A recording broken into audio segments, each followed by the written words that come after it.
distinguidas autoridades de la mesa directiva, señoras, señores presentes, primero es para quien habla un motivo de profunda satisfacción estar ante todos ustedes para exponer una temática que me parece sumamente interesante, una temática que tiene como principio y fin una estructura y una organización que debería ser un ejemplo de lo que son las libertades y derechos y sería una institución que debería propender a salvaguardar esas libertades y derechos del pueblo ecuatoriano.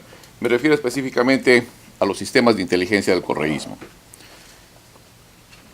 Más o menos hace una década, 2 décadas atrás, comienza a gestarse una organización que entre sus postulados manifestaba más o menos lo siguiente. Decía,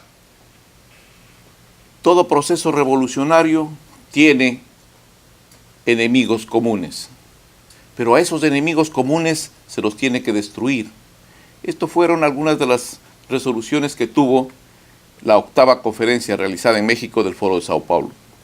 Y gran parte de estos países latinoamericanos que acogieron esta tesis ideológica comenzaron a utilizar este tipo de pensamiento en 3 direcciones fundamentales. La primera, con relación a crear una asamblea constituyente que les permita empoderar sus tesis y generar una constitución a su antojo. La segunda, era vital e importante destruir uno de los sistemas más importantes que tiene la sociedad latinoamericana, sus Fuerzas Armadas y Policía Nacional. Debían debilitarlas y debían hacerla aparecer ante la opinión pública nacional como fuerzas represivas. Y el tercero, como uno de los elementos sumamente importantes, el destruir los sistemas de inteligencia nacionales, que son y constituyen los ojos de todo Estado-nación. Pero Rafael Correa, bajo este mismo esquema, no se quedó solo en esa declaración lírica del Foro de Sao Paulo, fue un poco más allá y realizó un acuerdo secreto, que al momento ya no es tan secreto porque está respaldado con un testigo protegido en la Fiscalía de Colombia. El acuerdo era entre el gobierno de Rafael Correa y las Fuerzas Armadas Revolucionarias de Colombia, las FARC. En definitiva, ahí se hicieron 3 requerimientos por parte de las FARC. El primero, relacionado específicamente a la salida de la base de Manta. Siempre he dicho y manifestado que no es o que no ha habido el tal posicionamiento del Estado ecuatoriano con relación a una base militar, que no hay tal soberanía. Aquí hubo una imposición de parte de las FARC para darle dinero a una campaña política a cambio de la salida de la base de Manta.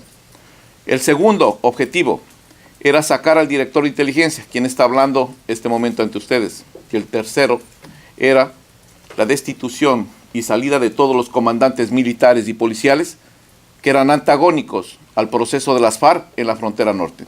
Y esos 3 objetivos se cumplieron en este gobierno. A raíz del ataque de Angostura se genera otro problema y otra dinámica, diría yo.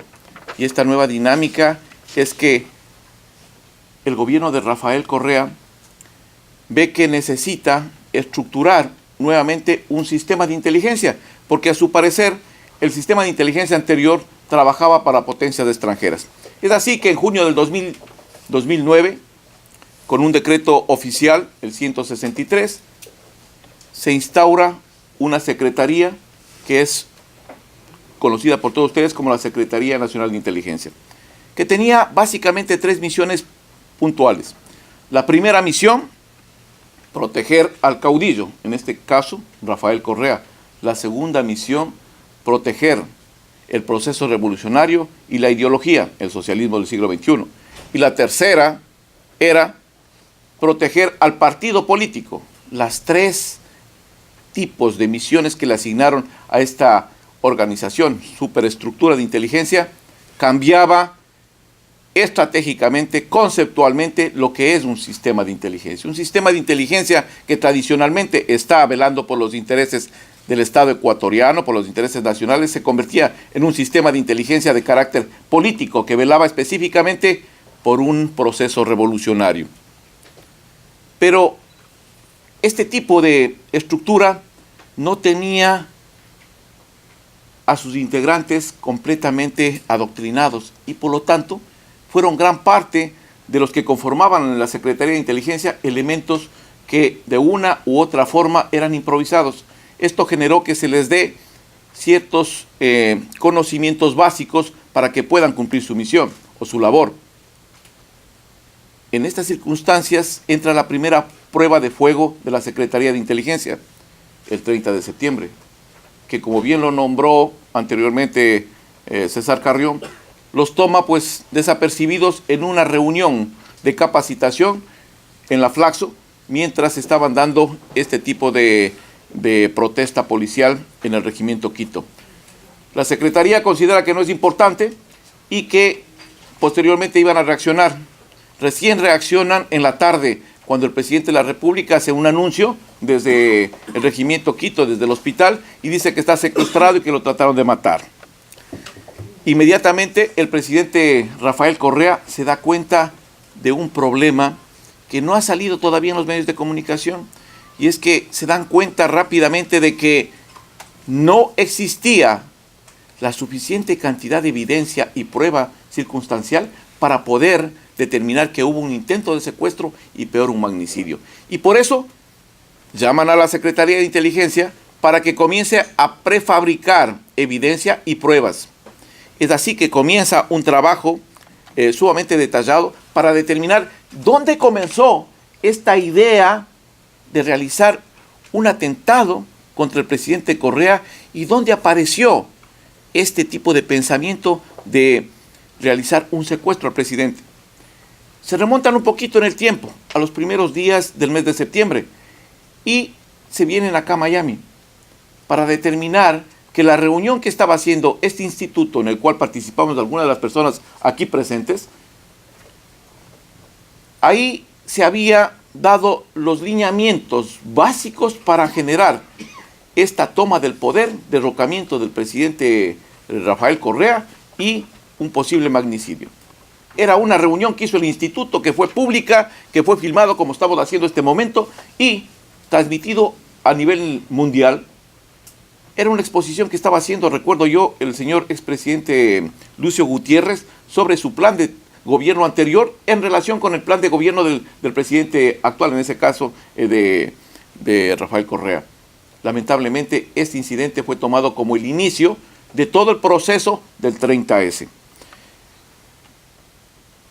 Y así, con este antecedente, pues comienza una persecución y son detenidos las personas que nos acompañan aquí, César Carrión, Fidel Araujo, aquí está Francisco Endara, un sinnúmero de militares, policías, que lo único que hicieron es reclamar sus derechos. Y en el caso de los ciudadanos, es reclamar y exigir que los medios de comunicación sean transparentes y no emitan un solo criterio. Bajo este esquema, la Secretaría de Inteligencia y el presidente Rafael Correa rápidamente redireccionan todo el esquema de inteligencia y dicen, no señores, necesitamos crear comisiones que de una u otra forma verifiquen algo que no era verdad, pero que tenían que hacerle pensar al pueblo ecuatoriano y a la comunidad internacional que era una realidad. Se forma una comisión financiada por la Secretaría de Inteligencia, auspiciada y pagada por la Secretaría de Inteligencia, forjada pruebas que la Secretaría de Inteligencia entregó a esta comisión para que esta comisión les lleve al presidente de la República y expongan ante los medios de comunicación que sí había un intento de asesinato, entre comillas, y sí hubo, o sea, de acuerdo a ellos, un posible golpe de Estado, lo que llamaban un golpe blando. Ese momento, el presidente Correa convoca a su central de inteligencia y los de la central de inteligencia le dicen, señor, aquí hay un problema mucho más grave que el tema 30S. El problema es tan grave que necesitamos iniciar un proceso de implementación tecnológica a gran escala. El presidente dice, me parece perfecto, y comienzan a hacer una cantidad de adquisiciones que sobrepasan los 475 millones de dólares. Aquí tengo algunos de los documentos, por ejemplo, operaciones en las cuales se gastan 16 millones, como el proyecto Democracia, operaciones, por ejemplo, el caso de Galo Lara, que se gastan 7 millones de dólares, y un sinnúmero de dólares, de millones más que fueron, y que voy a explicarles rápidamente posteriormente. Pero, ¿hacia dónde iban dirigidos este tipo de acciones por parte del Estado ecuatoriano? Al Estado ecuatoriano jamás le interesó lo que pasaba en las amenazas externas o internas. Lo único que le interesaba es perennizarse en el poder, y para perennizarse en el poder tenía que minimizar a cada uno de los miembros que constituían una oposición.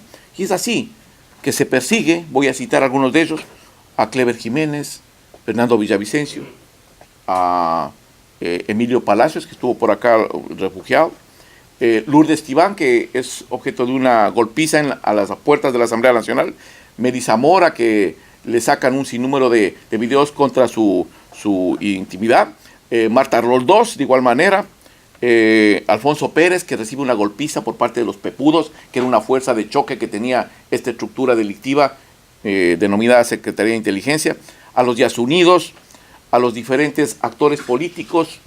En definitiva, estamos observando que un sistema de inteligencia se transforma en una Gestapo criolla al servicio del presidente de la República, no para apoyar, sino para castigar, eliminar y penetrar la intimidad de cada uno de los ecuatorianos.